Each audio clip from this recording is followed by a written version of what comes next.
n'éclaircit pas, vous voyez qu'à ce niveau, notre justice va très mal. Moi, je le dis avec beaucoup de responsabilité.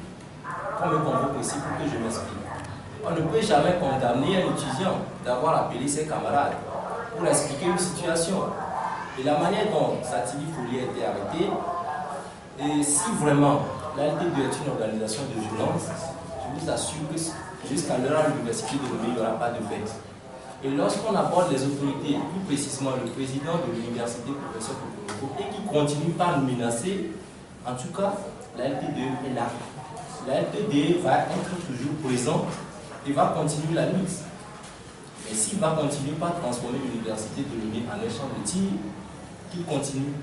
Nous tenons, nous allons tenir jusqu'à la fin.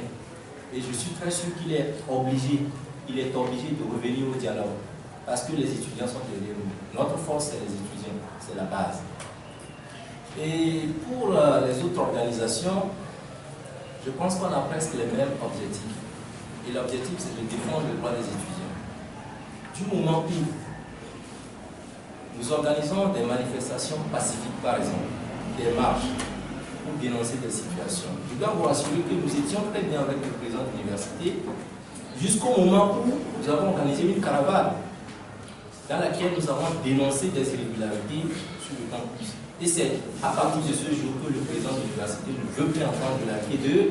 Il a commencé par sortir ses hypothèses bizarres, en disant que sa TV ne s'est pas inscrite, la LT2 ne s'est pas enregistrée. En tout cas, nous avons quand même à prouver au monde entier que la LT2 œuvre et va continuer toujours à œuvrer dans la légitimité. Et aux autres camarades étudiants et étudiantes, par les organes de presse, je ne vais faire que les appeler à une ténacité.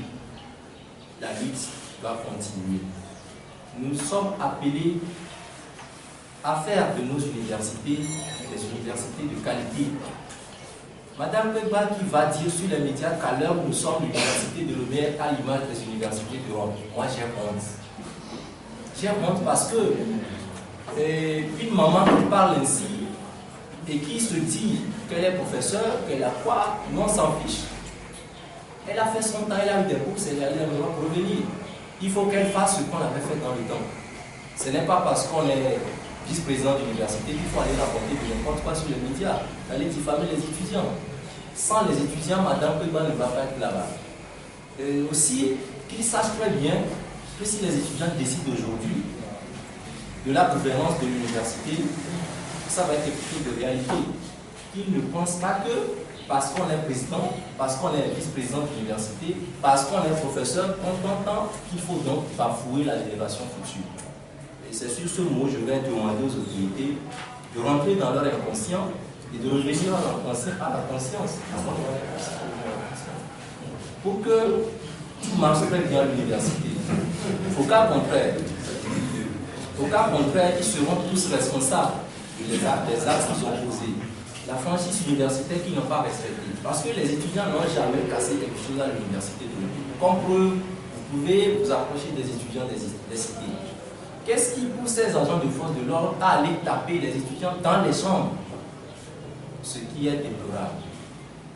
Et lorsque ils finissent de poser ces actes, on ouvre l'enquête, on ne le ferme jamais. Nous les suivons de près et nous allons agir dans les jours à venir. Merci pour votre présence.